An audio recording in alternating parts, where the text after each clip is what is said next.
Bonjour tout le monde, bienvenue au résumé du cours 7, écoulement en conduite, première partie.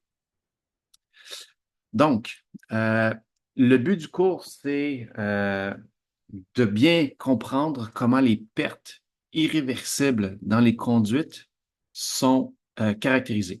Donc, dans le cours précédent, on avait développé l'équation d'énergie, on avait un terme HL qui était jusqu'à présent une donnée du problème. Et le but des cours 7 et 8, ça va être de calculer le HL en fonction des caractéristiques propres du système hydraulique qu'on essaie de designer ou de caractériser. Donc, pour commencer, dans le cours 7, on va s'intéresser principalement aux pertes de charge qui sont dues au frottement sur de longues distances, comme l'écoulement qu'on retrouve, l'interaction qu'on retrouve entre le fluide et les parois internes des conduites. Euh, Par la suite, le cours 8, on va aussi regarder les pertes de charge, mais cette fois-ci générées plus par des sources locales. Donc, que ce soit des coudes, des changements, des expansions soudaines, des contractions soudaines dans le système hydraulique. OK?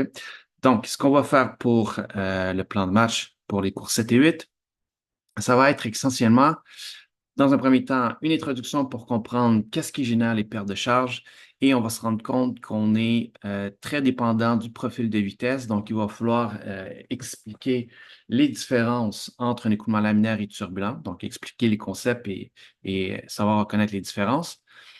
Par la suite, on va faire une discussion sur les longueurs d'entrée et ça, je vais juste mentionner que c'est très lié au projet de fin de session, donc ça va être pertinent. Et par la suite, on va essentiellement caractériser les pertes de charge, dépendamment si on est dans une conduite laminaire ou turbulente.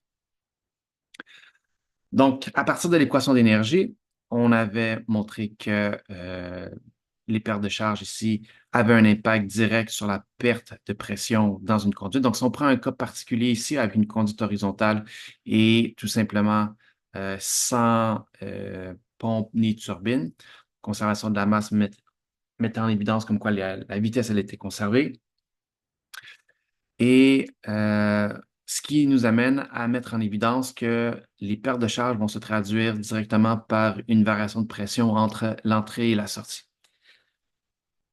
Donc, comment on peut mieux quantifier cette perte de pression-là, qui peut être aussi traduite par une perte de charge HL? Donc, il faut comprendre d'où vient cette perte de pression-là, comment on peut la visualiser en termes de force. Donc, pression qui est évidemment une force par unité de surface, mais cette différence de pression-là vient contrebalancer essentiellement le cisaillement qui se fait à la paroi entre le fluide et les parois internes de la conduite. Donc, ici, ce qui est important de retenir, c'est le fait que les pertes de charge HL sont directement liées au profil de vitesse et plus particulièrement au gradient de vitesse à la paroi. Euh, et d'où l'importance pour la prochaine étape, de comprendre quelle est la différence entre un écoulement laminaire et turbulent. Donc, on va se rendre compte que essentiellement, un écoulement, le profil de vitesse va être différent et on a besoin d'être en mesure de caractériser est-ce qu'on se retrouve dans un écoulement laminaire ou turbulent. Donc, on a vu les différences entre un écoulement laminaire et turbulent. Les écoulements turbulents, en résumé, c'est surtout du mélange. C'est des écoulements qui vont se retrouver uniquement dans un régime instationnaire et alors que les écoulements laminaires peuvent exister dans des régimes permanents, des régimes instationnaires, on a une structure qui est beaucoup plus prédominante dans un écoulement laminaire avec très peu ou du mélange inexistant. Et il faut comprendre que l'écoulement va naturellement évoluer de laminaire vers turbulent, comme on le voit ici en suivant l'écoulement généré par, ici, on a convection naturelle, l'air chaud qui a tendance à monter. On part de la source de la fumée ici, qui est laminaire, puis va devenir euh, éventuellement turbulente via la croissance exponentielle d'instabilité qui existe en laminaire, mais qui sont infinitésimales. Donc, comment on peut quantifier la turbulence? Donc, le nombre adimensionnel, le nombre de Reynolds et la façon de procéder. Donc, il faut comprendre qu'un nombre de Reynolds, c'est d'abord et avant tout un ratio entre les forces d'inertie et les forces visqueuses. Dans le cas d'une conduite, on représente on calcule le nombre de Reynolds avec l'équation qu'on voit ici. Donc, dépendamment de l'application, l'écoulement sur une plaque plane, écoulement autour euh, d'un profil d'aile ou l'écoulement d'un vortex, par exemple, la définition du nombre de Reynolds va varier. L'équation mathématique va varier pour quantifier le nombre de Reynolds, mais la définition même du nombre de Reynolds, ça reste que c'est toujours un ratio entre les forces d'inertie et les forces visqueuses. OK? Donc ici, puisqu'on s'intéresse principalement à des écoulements en conduite, ce qu'on va retrouver ici, c'est un ratio de la masse volumique, de la vitesse et du diamètre divisé par la viscosité dynamique.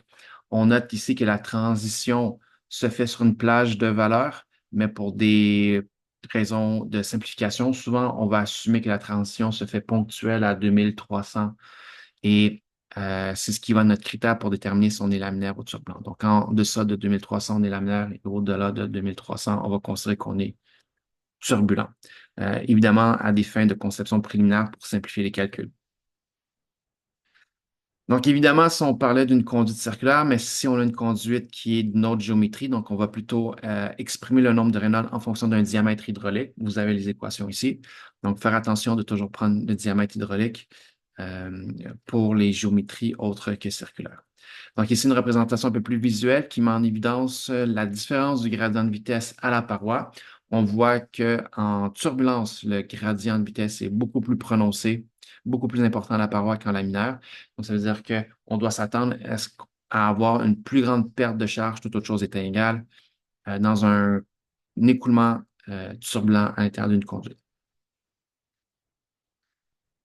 Aussi, simple rappel, comment calculer un débit massique moyen en fonction d'un profil de vitesse. Étant donné que dans les équations d'énergie, on utilise les vitesses moyennes. Donc, on garde ça en tête. Et ici, parenthèse pour le projet. Donc, on s'intéresse à connaître c'est quoi la longueur d'entrée dans une conduite. Donc, on s'imagine un bassin connecté avec une conduite. Donc, ça va prendre combien de temps ou quelle va être la distance nécessaire pour que le profil de vitesse se stabilise. Donc, ça va correspondre à la longueur d'entrée.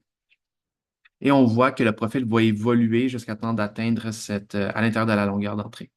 Maintenant, comment on fait pour quantifier cette longueur d'entrée? Donc, une façon simple, ben, c'est tout simplement d'étudier le cisaillement à la paroi. Lorsque le profil va devenir uniforme et stable, le gradient aux parois va également devenir uniforme et stable.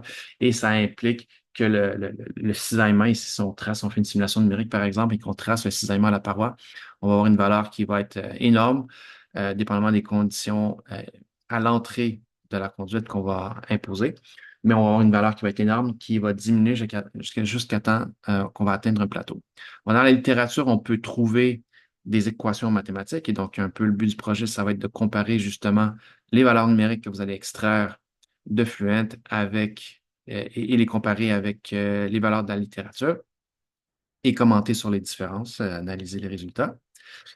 Donc, si on continue maintenant pour les écoulements qui sont laminaires, donc on a déjà dit que laminaire, on connaît le profil de vitesse dans une conduite, c'est un profil qui est parabolique.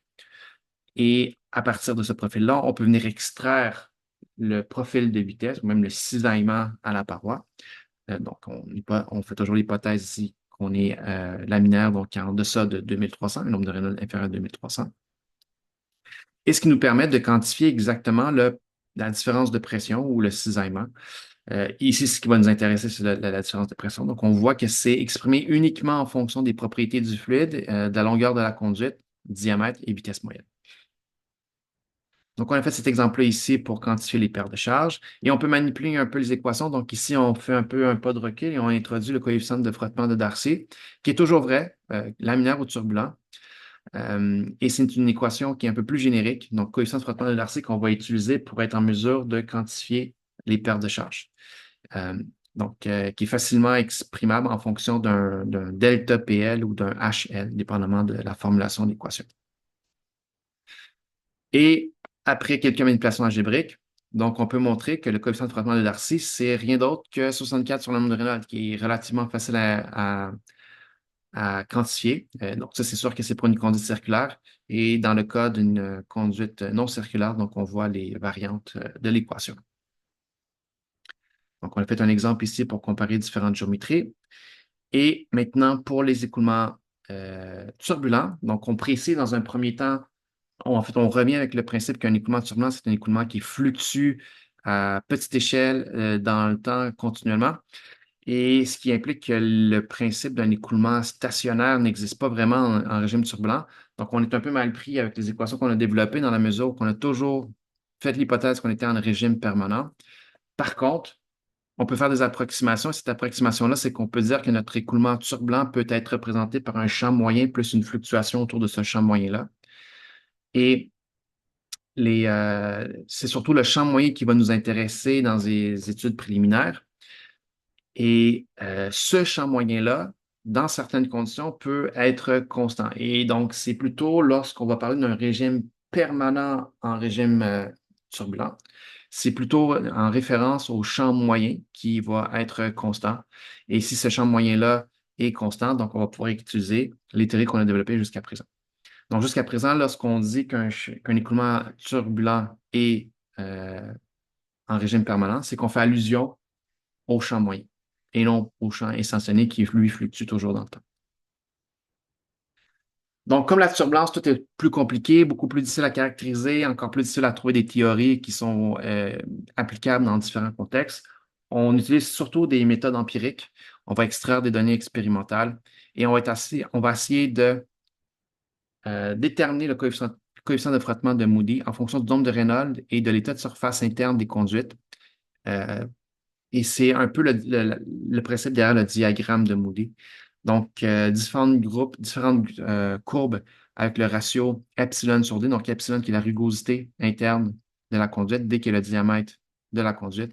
Et donc, le ratio va nous guider sur quelle courbe prendre pour utiliser le diagramme de Moody. Donc, ici, on a une version un peu plus à haute résolution.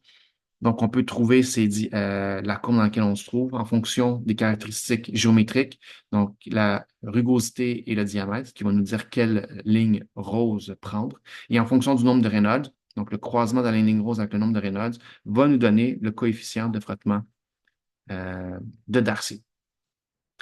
Et on voit ici à titre de référence la relation ici linéaire dans un graphique logarithmique du coefficient de frottement de Darcy.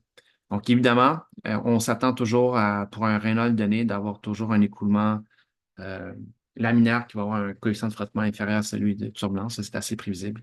Et on voit aussi que plus l'écoulement, en fait, plus que la surface interne, la paroi interne de la conduite est lisse, donc petite rugosité, plus le coefficient de frottement va être petit également, ce qui est assez intuitif. Donc, on n'a pas toujours besoin de faire une lecture graphique. Il existe des versions, des équations qui modélisent le diagramme de Moody. Donc, on a la version implicite qui est une représentation exacte du diagramme de Moody, donc l'équation de Colebrook. Et on a aussi une équation explicite, donc l'équation de Allen, est une approximation. Donc, plus facile d'appliquer Allen, mais quoi qu'avec vos calculatrices, vous êtes en mesure d'utiliser Codebook sans trop de difficultés. Donc, on note ici trois types de problèmes qu'on va retrouver. Prendre note que les plus difficiles, c'est lorsqu'on vous demande de faire un design. Si on vous demande de faire un design, c'est parce on connaît pas le diamètre, évidemment, on connaît pas la vitesse, on connaît pas le nombre de Reynolds. Donc, ça veut dire qu'il faut générer un système d'équations et résoudre ce système d'équations-là. Donc, il faut poser un système d'équations. Alors que si c'est tout simplement caractériser les paires de charges, donc on a beaucoup d'informations, donc on peut juste simplement appliquer les équations de façon séquentielle, suivre une certaine recette, et au final, on va trouver les paires de charges sans trop de problèmes. Et voilà, donc on a fait cet exemple-là. Et ça, c'est ce qui complétait le cours 7. Donc, on va se parler la semaine prochaine pour le résumé du cours 8.